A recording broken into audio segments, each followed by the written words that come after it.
Shalom, selamat pagi saudaraku yang dikasihi dan berkati Tuhan. Merupakan sebuah sukacita dapat menjumpai lagi saudara sekalian melalui misbah doa di pagi hari ini. Mari pagi hari ini kita persiapkan hati kehidupan kita untuk mau datang kepada Tuhan dalam hadirat-Nya, memuji dan memuliakan nama Tuhan, sehingga setiap kita dapat mengalami perjumpaan secara pribadi dengan Tuhan, dan disitulah kita mengalami perubahan hidup. Kita makin diubahkan semakin serupa dengan Kristus Yesus Tuhan. Tapi setiap kita juga mengalami kekuatan yang baru, sukacita yang melimpah, damai sejahtera yang melampaui segala akal akan memelihara hati dan kehidupan setiap kita. Mari kita mau datang kepada Tuhan.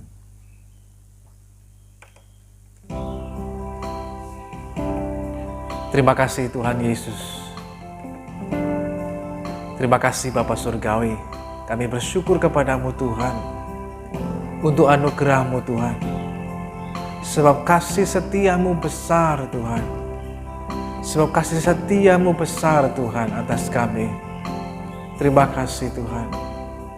Kami datang membawa korban syukur kepadamu pagi hari ini Tuhan. Untuk memuliakan nama-Mu. Untuk mengagungkan Engkau, Raja di atas segala Raja. Tuhan yang hidup. Tuhan Yesus Kristus. Terima kasih Tuhan. Mari kita naikkan pujian ini bersama-sama saat ku masuk ke hadirat-Mu. Saat ku masuk ke hadirat-Mu, ku tersungkur dan sembah-Mu. Ku persembahkan korban syukurku yang terbaik bagimu. Saat ku masuk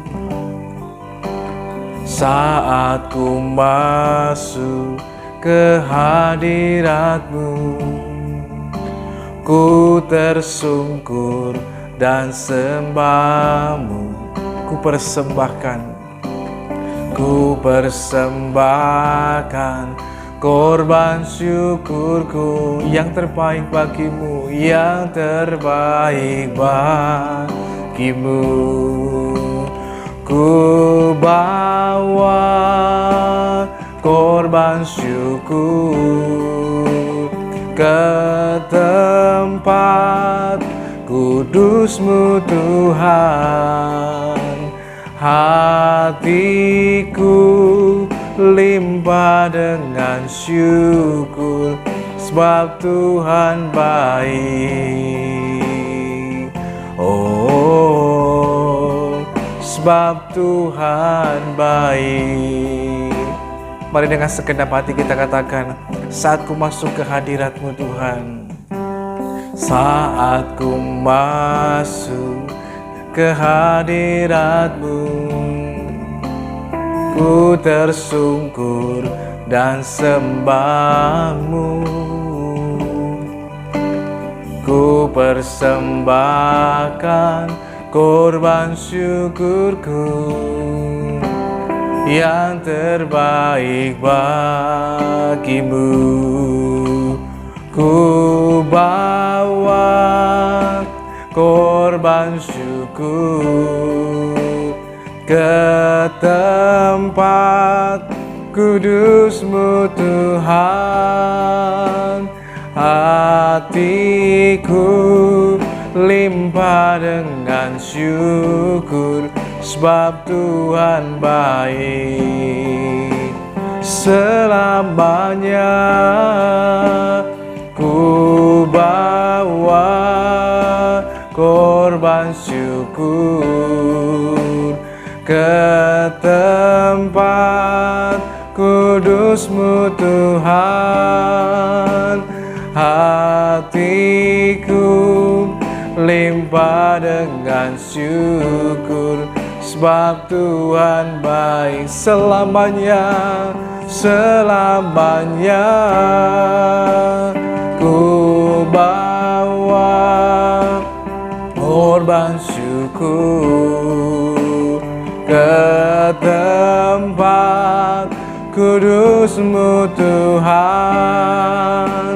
Hatiku limpah dengan syukur, sebab Tuhan baik. Oh, sebab Tuhan baik. Oh, sebab Tuhan baik. Engkau sangat baik. Sungguh kami bersyukur, membawa korban pujian bagimu ya Tuhan.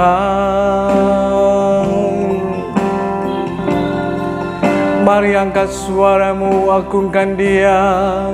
Angkat suaramu dan muliakan namanya selama-lamanya. Haleluya. Terpujilah nama Tuhan.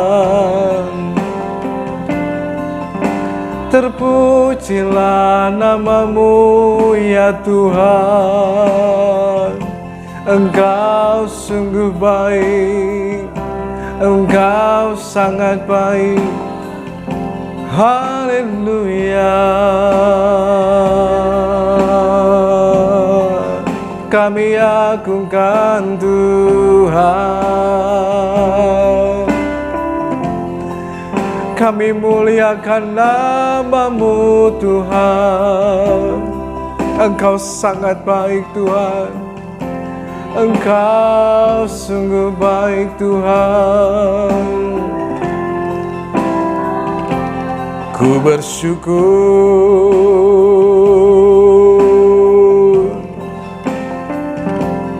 memujimu,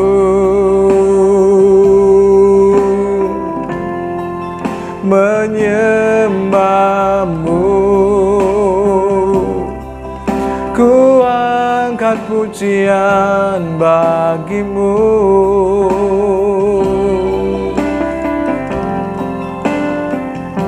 Haleluya.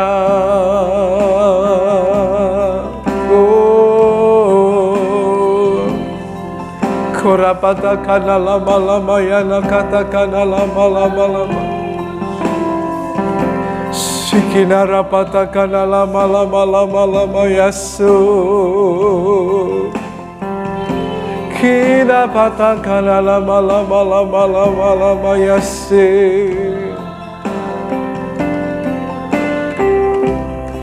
Kiara lapatakan lama ya surah patakan nama ya. Hera patakan nama ya namamu.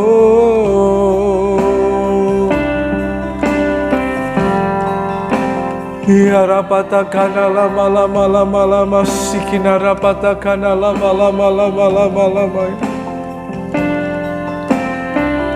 Haleluya.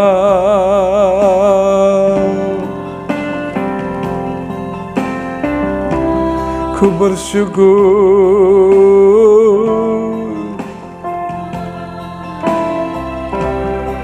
menyembahmu ya Tuhan, dalam hadirat-Mu. Mari naikkan pujian kepadanya, sebab Tuhan itu baik. Bawasannya untuk selama-lamanya kasih setianya. Ku bersyukur padamu.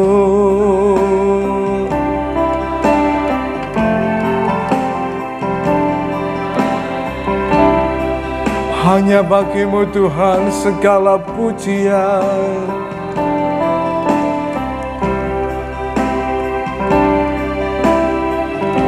Hanya bagimu segala pujian. Hormat kemuliaan selamanya. Kiara lama lama lama lama satakana lama lama ya namu. Oh rapatakana maya nama ya nama ya nama lama.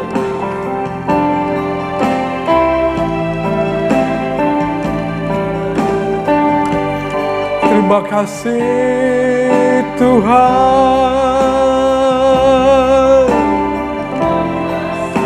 ku bersyukur memuji nama-Mu yang kudus, yang mulia. Haleluya. Kiara lama lama lama lama. Kera patakana lama lama lama lama se. Sikinara lama lama lama ya napakatakana masuk. Haleluya.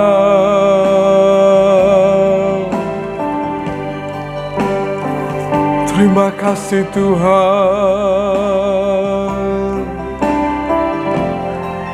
Terima kasih ya Bapa, buat kasih-Mu, anugerah-Mu.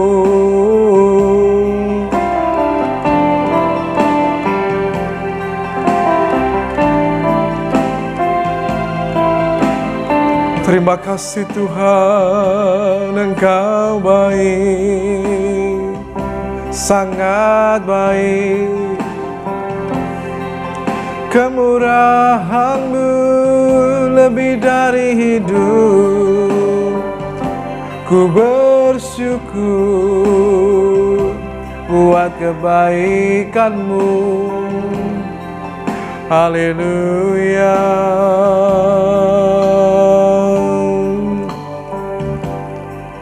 Terima kasih Tuhan. Haleluya.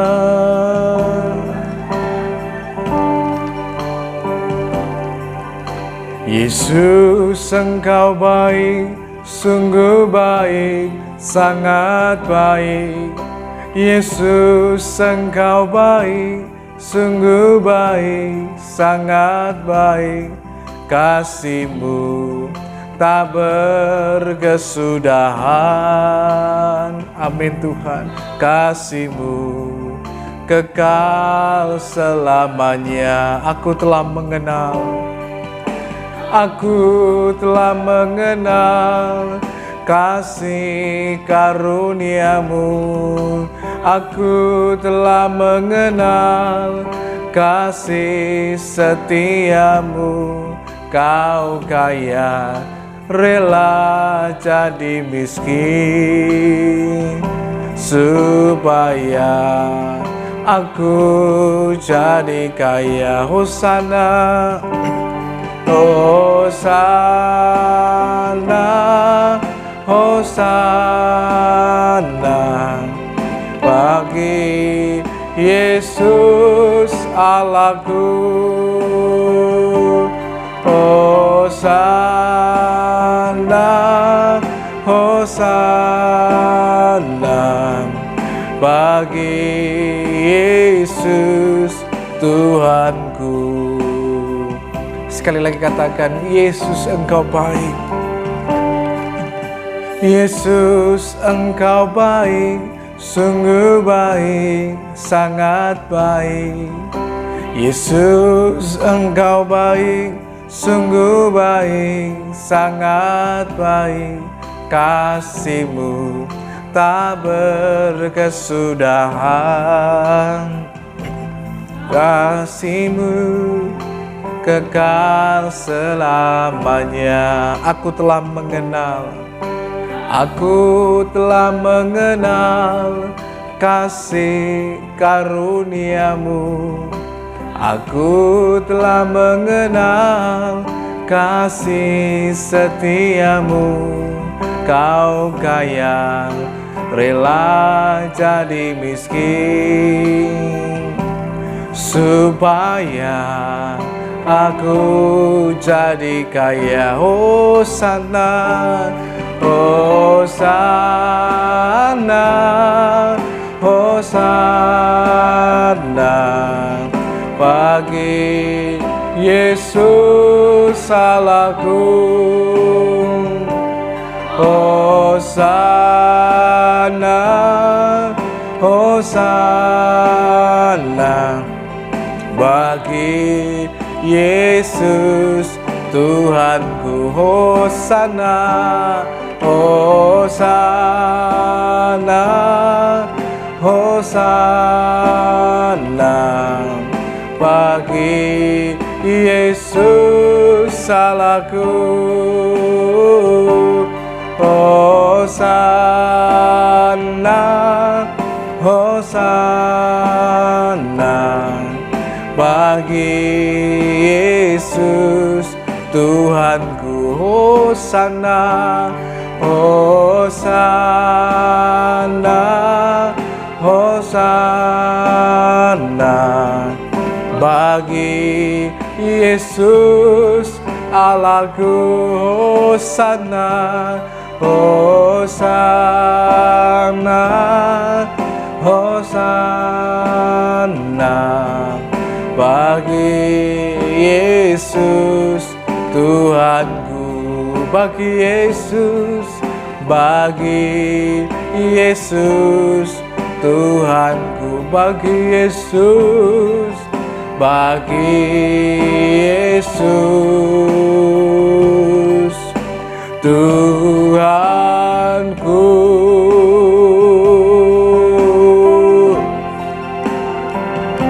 Hosana, Hosana bagi Yesus Tuhan.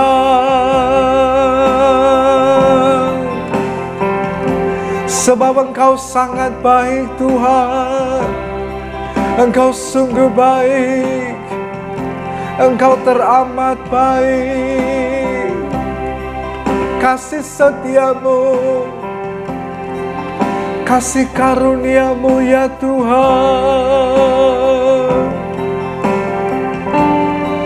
Kau tunjukkan bagi kami betapa kami bersyukur memuji nama-Mu. Betapa kami bersyukur menyembah-Mu Tuhan. Haleluya, sungguh kami bersyukur dan memuji nama-Mu. Hosana, Hosana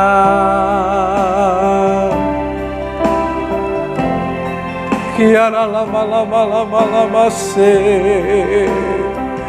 oh rapatakana lama lama lama.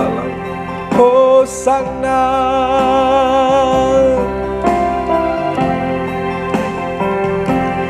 Hosana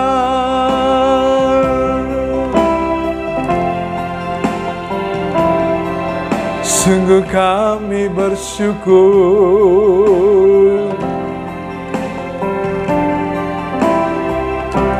Haleluya,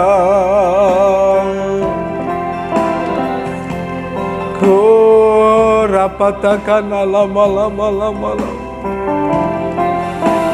Sikinera rapatakan lama lama lama lama lama lama lama lama se. Ko rapatakan lama lama lama.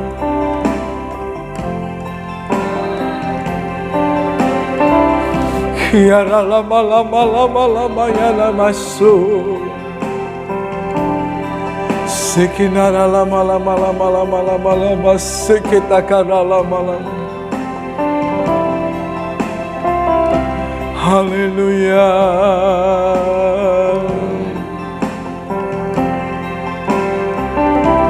Terima kasih Tuhan.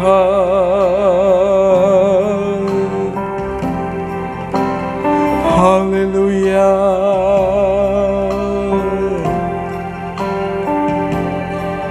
Ku bersyukur menyembah-Mu.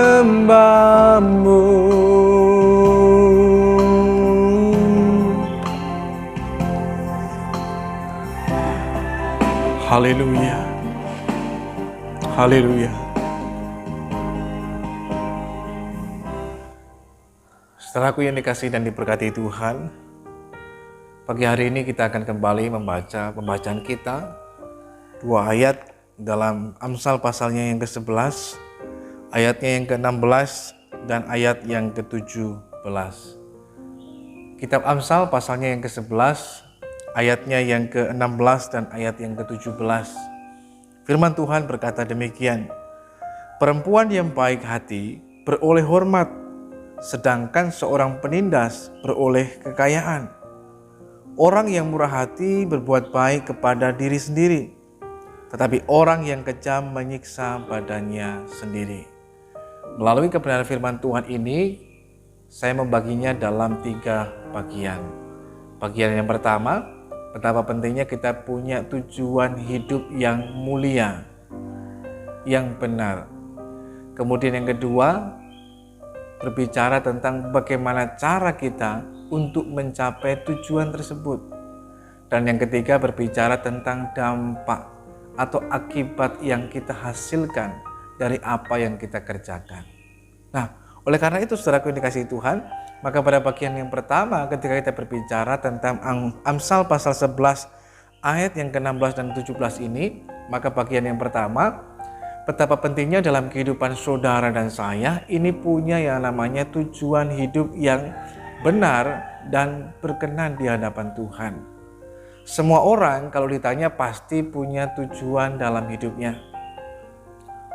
Mungkin tujuannya bermacam-macam. Punya tujuan hidupnya ingin berhasil, kaya raya, punya harta yang berlimpah, dan berbagai macam hal yang lainnya. Semua orang punya tujuan dalam kehidupannya. Dan hal ini terlihat dari apa yang dikerjakan dalam hidupnya. Kalau seseorang misalkan punya tujuan, ingin punya harta yang berlimpah, kaya raya dan lain sebagainya, maka orang akan bekerja bahkan mungkin tidak mengenal waktu, bahkan juga tidak mengenal hari. Bahkan juga mungkin kepala jadi kaki, kaki jadi kepala, dan luar biasa yang dilakukannya. Supaya cepat terwujud apa yang merupakan tujuan dalam hidupnya. Kalau seseorang punya tujuan tertentu dalam kehidupannya, orang akan mengarahkan hidupnya pada apa yang sedang dia tuju, terlepas dari caranya bagaimana. Nah, oleh karena itu, maka yang penting pertama dalam kehidupan kita mesti punya tujuan hidup yang benar, tujuan hidup yang mulia. Mari kita periksa diri kita pribadi lepas pribadi. Apa tujuan hidup kita?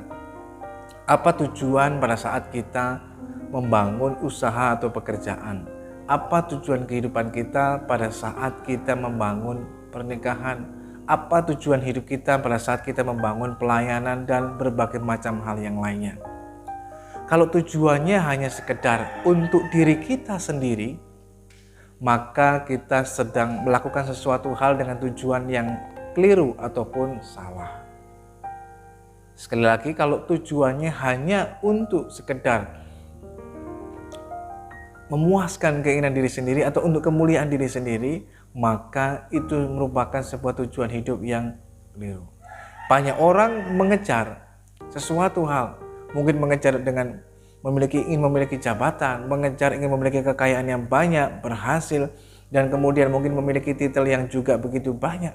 Tujuannya apa? Supaya dihormati, supaya dapat kemuliaan di hadapan orang. Maka orang banyak mengejar cepat dapat titel yang banyak, punya uang yang banyak, harta berlimpah, sehingga kalau dilihat orang akan memberikan penghormatan, orang akan memberikan pujian dan lain sebagainya. Maka orang akan mengejar itu semuanya. Namun kalau kita hanya punya tujuan sebatas itu saja, maka kita sedang melakukan sesuatu hal yang sia-sia dalam kehidupan setiap kita. Rasul Paulus dulu sebelum dia berjumpa dengan Tuhan Yesus, dia punya tujuan hidup yang hampir rata-rata dengan kebanyakan orang. Ingin kemudian mendapatkan pujian dan kemuliaan di hadapan manusia dengan memiliki, kalau bahasa sekarang, orang yang berpendidikan, titel yang begitu luar biasa banyaknya mungkin. Bahkan kemudian dia mengejar apa yang pada waktu itu merupakan sebuah kemuliaan dan kebanggaan. Itu dia kejar mati-matian dalam hidupnya. Tapi ketika dia berjumpa dengan Tuhan Yesus, arah hidupnya, tujuan hidupnya itu berubah. Berbicara tentang tujuan itu berbicara tentang arah kehidupan kita. Hidup ini perjalanan. Nah, tujuan, ketika kita menentukan tujuannya, itu menentukan arah kehidupan kita. Rasul Paulus awalnya dia sendiri yang menentukan arah tujuan hidupnya. Saya pengennya begini, dihargai, dihormati, disegani orang. Saya harus kejar pendidikan, titel yang begitu banyak.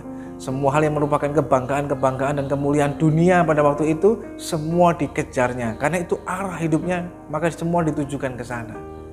Tapi begitu dia berjumpa dengan Tuhan Yesus, dia mengenal Tuhan, maka tujuan dan arah hidupnya berbalik, berubah total 180 derajat. Apa yang dulu merupakan kemuliaan dan kebanggaan yang dikejar dalam hidupnya, begitu dia berjumpa dengan Yesus dan dia mengenal bahwa oh ternyata tujuan hidup saya adalah panggilan surgawi dalam Kristus Yesus Tuhan. Maka semua yang dulu dianggap sebagai sesuatu hal yang mulia, oh ternyata yang selama ini saya kejar, saya cari-cari, yang saya tuju selama ini adalah merupakan sampah. Yang dulu saya anggap mulia, ternyata sampah. Nah ketika dia sadar ini cuma sampah, dia tinggalkan.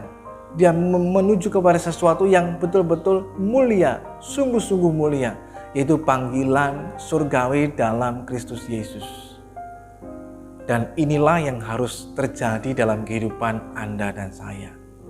Pada awalnya setiap kita sendirilah yang kemudian memutuskan dan menetapkan, oh ini tujuan hidup saya. Saya pengen jadi orang berhasil, saya pengen jadi orang kaya raya, saya pengen jadi orang yang punya harta yang berlimpah, berpendidikan tinggi, memiliki jabatan, kedudukan, pangkat dan lain sebagainya, supaya orang kemudian segan menghormati kita dan terhormat dan mulia di hadapan banyak orang. Tetapi begitu kita ketemu dengan Tuhan Yesus, berjumpa dengan Tuhan, mengalami keselamatan dalam Tuhan, arah hidup kita sesungguhnya harusnya berubah, jangan lagi sama. Bukan lagi mengikuti panggilan diri kita sendiri, tetapi panggilan surgawi dalam Kristus Yesus Tuhan. Dan itu yang gue kejar.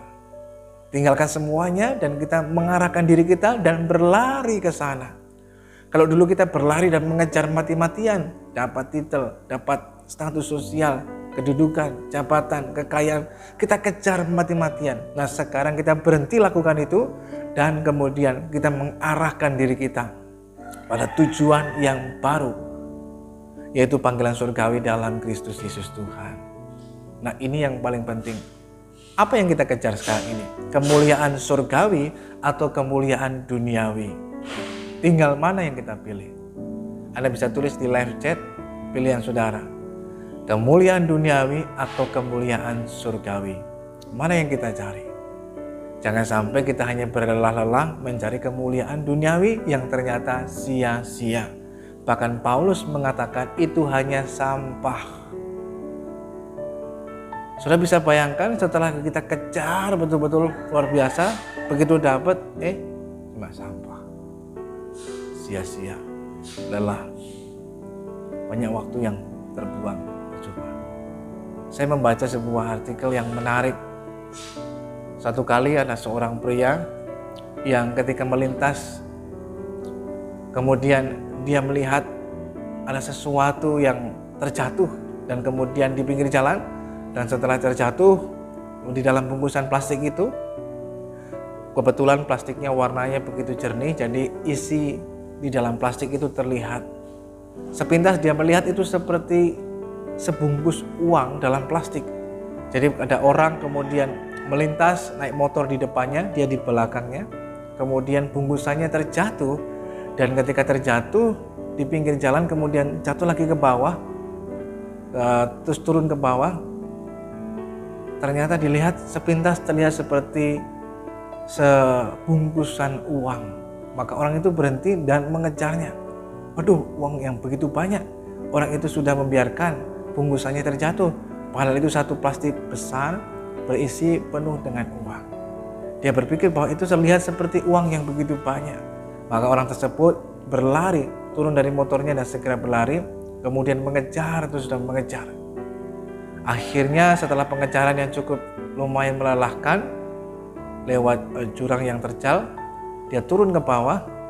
Ternyata setelah dia sampai di bawah, dia lihat agak dari kejauhan, bungkusan itu terlihat seperti uang yang begitu banyak dalam satu bungkusan plastik yang besar.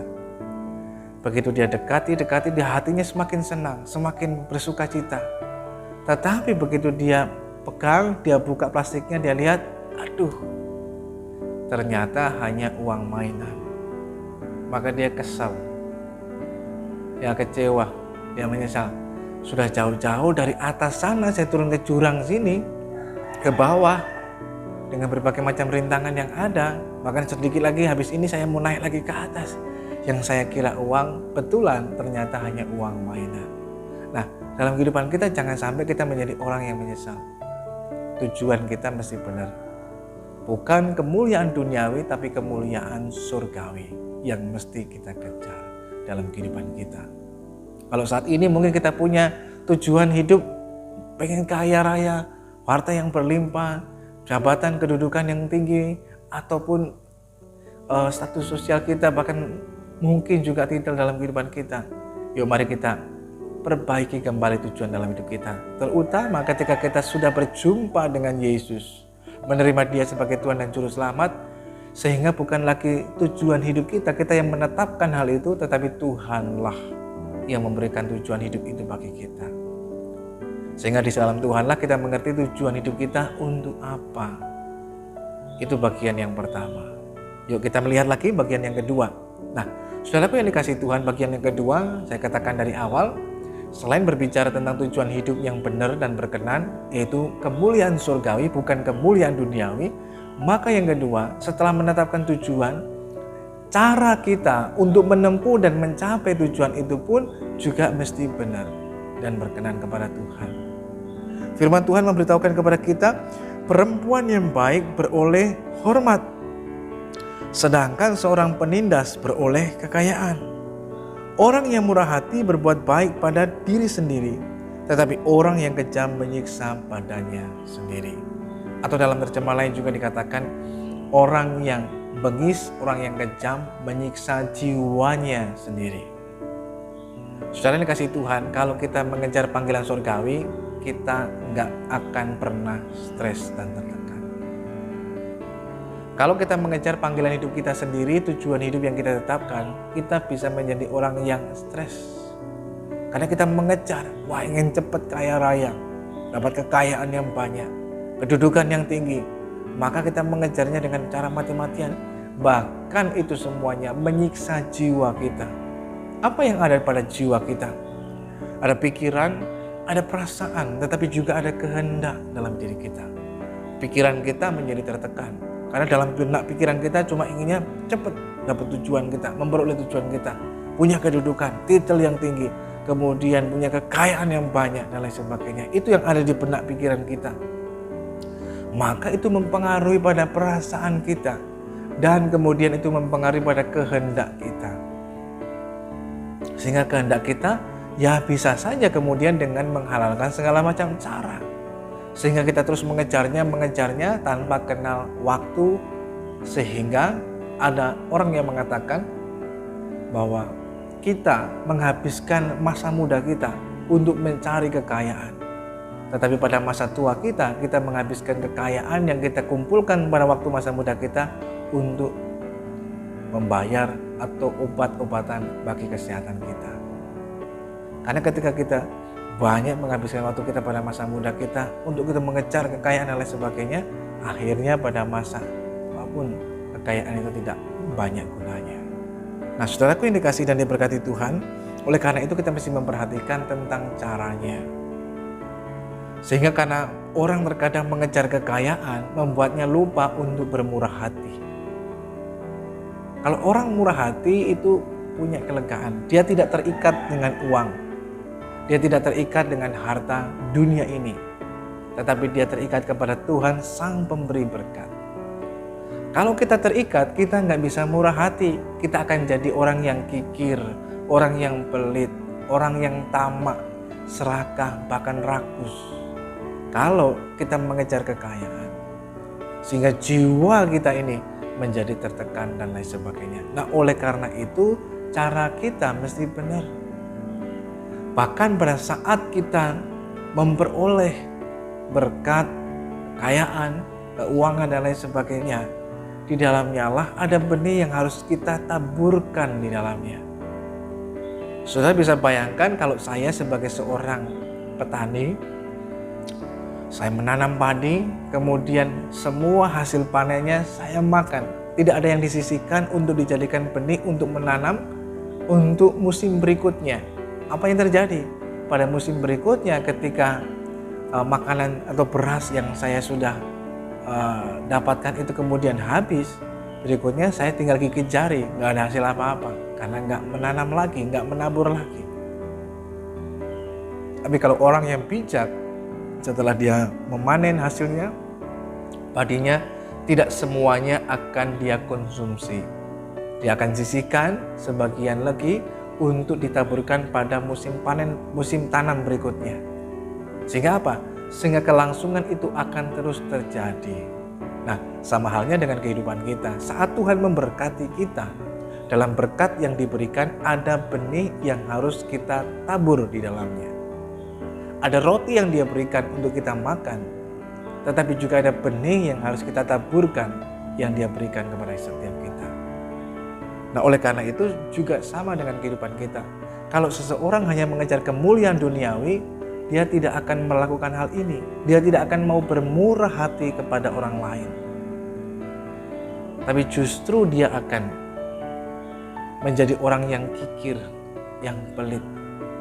Dia berpikir semuanya untuk saya.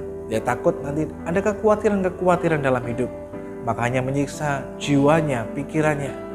Nah, kalau orang yang ada ketakutan, kekhawatiran dalam kehidupannya, jangan-jangan nanti di masa tua saya nggak punya uang dan sebagainya, maka orang kemudian mengumpulkan uang sebanyak-banyaknya.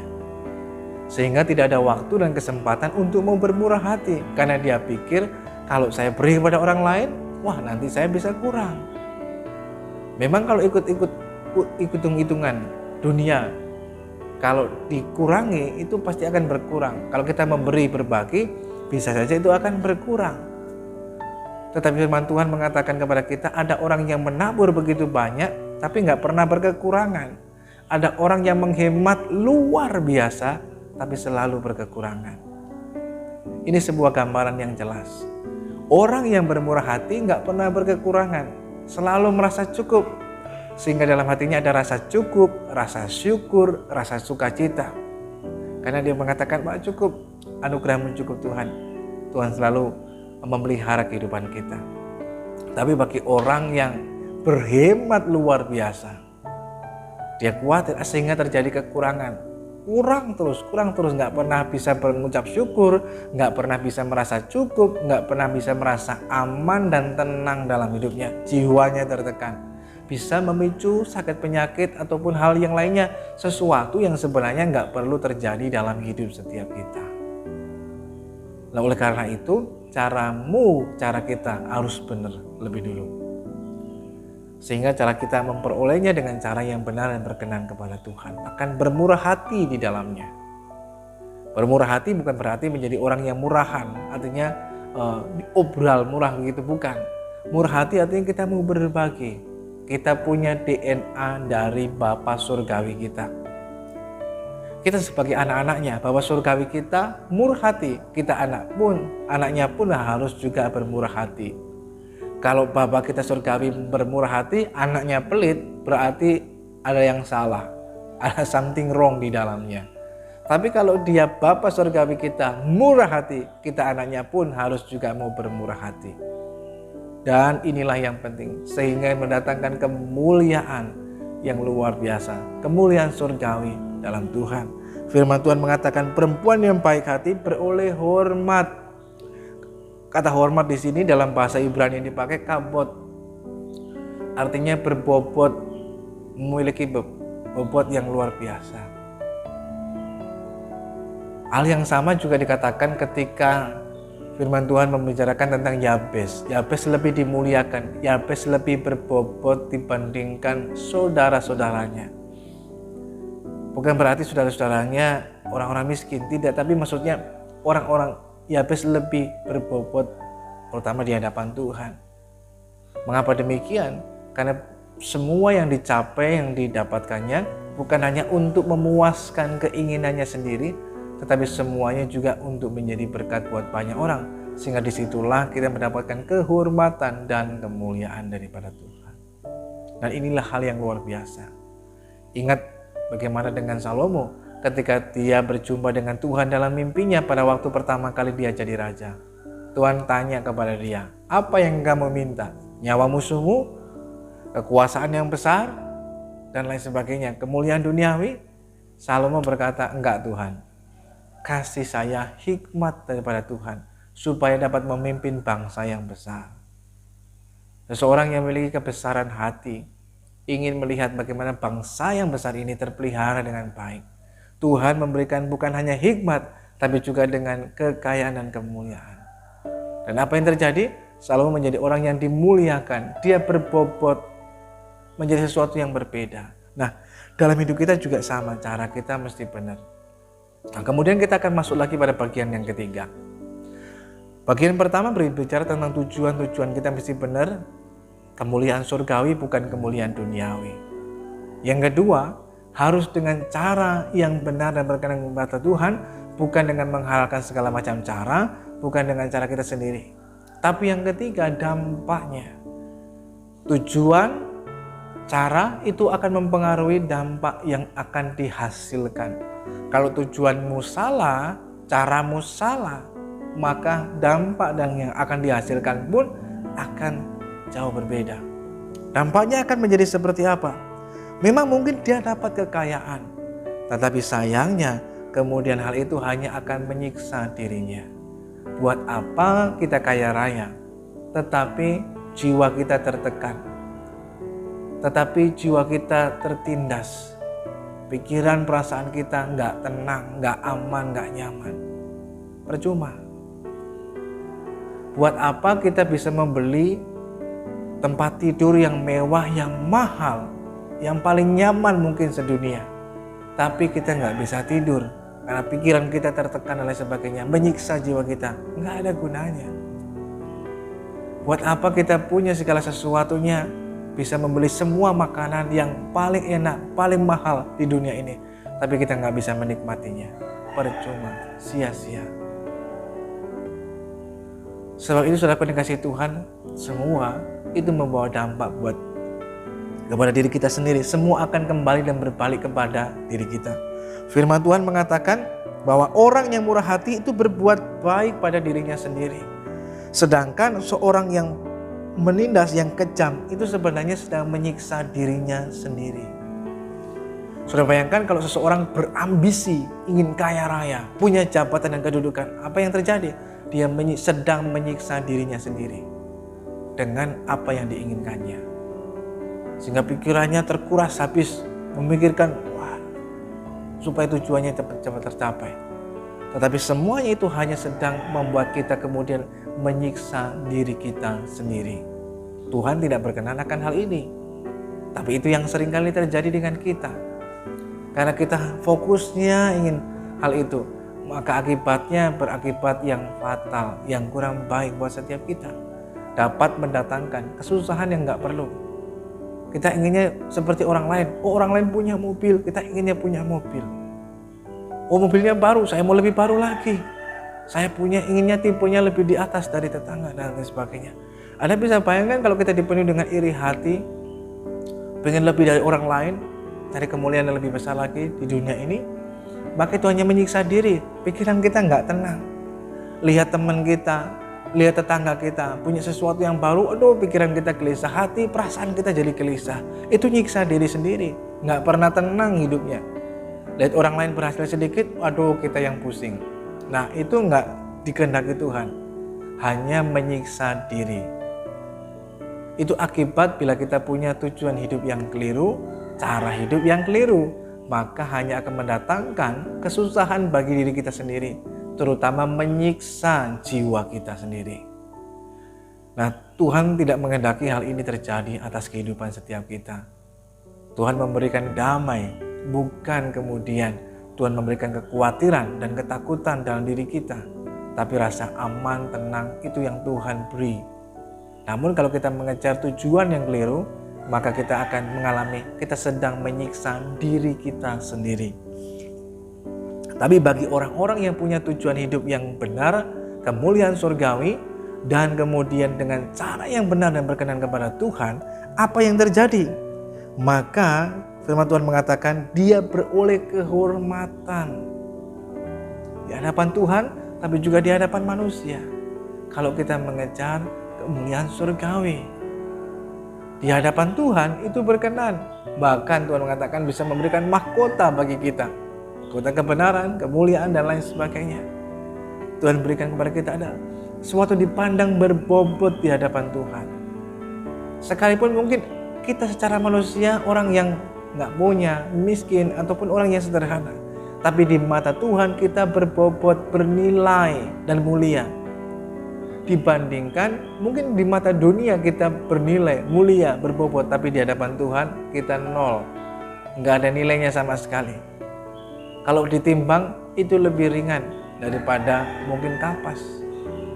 Nah, oleh karena itu, bagi orang yang memiliki tujuan hidup yang benar, firman Tuhan mengatakan orang yang bermurah hati itu berbuat baik pada dirinya sendiri, karena juga akhirnya kembali lagi kepada kita. Pada saat kita bermurah hati, berbuat baik kepada orang lain, maka itu juga membawa kebaikan buat diri kita sendiri. Ujungnya itu akan berbalik lagi kepada kita. Dia sedang berbuat baik pada dirinya sendiri. Sehingga kita nggak terikat dengan harta yang ada di dunia ini, kita nggak terikat dengan dunia ini, tapi kita terikat dengan Tuhan. Kita tenang karena nggak terikat. Tapi kalau coba kita terikat, kita nggak akan tenang. Nah, oleh karena itu, saudara dikasih Tuhan, sehingga kita bisa terhindar dari berbagai macam hal yang nggak perlu kita alami. Mungkin sakit penyakit dan lain sebagainya. Saudara bisa bayangkan kalau pikiran kita sudah dikuasai dengan banyak hal yang menekan pada jiwa kita, pikiran, perasaan kita, bisa memicu misalkan asam lambung yang begitu banyak. Bukan berarti kalau orang asam lambung kemudian karena faktornya stres, bisa saja karena stres, tetapi juga faktor yang lainnya. Tapi salah satunya adalah karena hal itu yang menyebabkannya. Nah, oleh karena itu, mari kita belajar pagi hari ini lewat 3 hal ini. Tujuan awalnya, apa yang kita kejar dalam hidup ini? Kemuliaan surgawi atau kemuliaan duniawi? Ini dulu yang mesti diperbaiki. Seharusnya pada saat kita berjumpa dengan Yesus Tuhan, kemuliaan surgawilah yang kita kejar. Panggilan surgawi dalam Tuhan. Jangan sampai karena kita mengejar harta, kita kehilangan panggilan surgawi dalam Tuhan. Tuhan memberkati kita semuanya. Yuk mari kita berdoa kepada Tuhan. Saudaraku dikasih Tuhan, kalau di antara saudara mungkin sedang mengalami ada pergumulan, ada kesulitan dan lain sebagainya, atau mungkin mengalami sakit, apapun sakit penyakit saudara, mari berdoa kepada Tuhan. Saudara juga bisa memasukkan pokok doa saudara melalui nomor yang tertera di bawah ini, sehingga kami juga bisa mendoakan buat saudara. Saya percaya melalui doa yang kita panjatkan pada Tuhan, sepakat, maka Tuhan bukan hanya hadir, tetapi Tuhan menyatakan kuasanya, anugerahnya buat setiap kita. Mari kita berdoa. Bapa Surgawi, dalam nama Tuhan Yesus, kami sangat bersyukur kepada Tuhan pagi hari ini melalui firman kebenaran yang sudah kami dengar. Bahwa ketika kami berjumpa dengan Tuhan Yesus Kristus sebagai Tuhan dan Juru Selamat dalam hidup kami, maka kami mengalami Engkau Tuhan. Kami punya tujuan hidup yang benar, yaitu panggilan surgawi dalam Tuhan. Kemuliaan surgawi itulah tujuan hidup kami, bukan kemuliaan duniawi ini. Maka kami juga belajar dalam kehidupan kami, agar kami menempuh semuanya itu, tujuan dalam hidup kami dengan cara yang benar dan berkenan kepada Tuhan.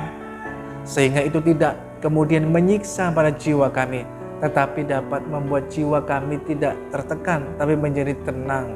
jiwa kami disegarkan, dikuatkan. Kami punya dalam hati dan hidup kami rasa cukup, rasa syukur, rasa aman di dalam Engkau Tuhan. Sehingga tidak membuat kami menjadi tertekan, tidak gulana, khawatir, takut dan lain sebagainya. Tapi mengalami ketenangan daripada Tuhan. Terima kasih Tuhan yang baik. Lewat firman Tuhan mengajar dan mengingatkan buat setiap kami. Agar dalam kehidupan kami senantiasa mengejar dan apa yang benar dan berkenan di hadapan Tuhan. Pagi hari ini Tuhan, hamba berdoa. Di antara saudara-saudara kami Tuhan sedang mengalami mungkin masalah dengan kesehatan. Ada yang sakit Tuhan, apapun sakit penyakitnya. Saudara yang dikasihi Tuhan, kiranya pagi hari ini Tuhan berkenan menjamah dan melawat saudara sekalian. Sehingga apapun sakit penyakit yang engkau derita, yang engkau alami di saat ini, kiranya Tuhan dalam nama Tuhan Yesus Kristus menyatakan kuasanya, anugerahnya, dan kasih-Nya bagi saudara. Sehingga saudara mengalami kesembuhan, pertolongan daripada Tuhan. Engkau mengalami kesehatan, kekuatan yang baru daripada Tuhan yang hidup di dalam nama Tuhan Yesus Kristus. Demikian pula kalau di antara saudara mungkin mengalami masalah, pergumulan, kesulitan. Hamba berdoa pagi hari ini dan bermohon kepadamu Tuhan yang hidup. Tuhan menyatakan kuasa-Mu bagi setiap kami. Sehingga kami mendapatkan kekuatan yang baru untuk kami cakap menghadapi segala perkara. Tapi kami juga dapat melihat akan jalan keluar, tapi juga penyertaan Tuhan yang luar biasa atas kehidupan kami.